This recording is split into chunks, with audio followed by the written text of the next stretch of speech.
How to unblock all website on your school Chromebook 2024. So let's start this video without any further delay and let you know that how you can actually do this thing on your PC. So for this we will take a reference to explore Chromebooks for the school and for education. There are some of the various steps that you can follow in order to unblock all the website and run your favorable website on your PC.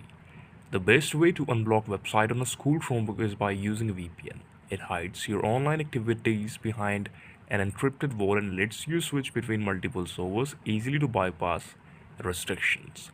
The first method is to use a fresh VPN for that.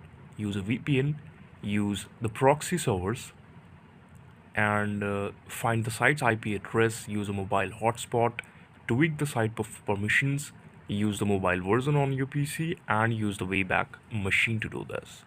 The next thing you have to do is simply refresh your PC and apply all these steps, and you will be connected to a website on your Chromebook. This is the video. Thank you so much for watching.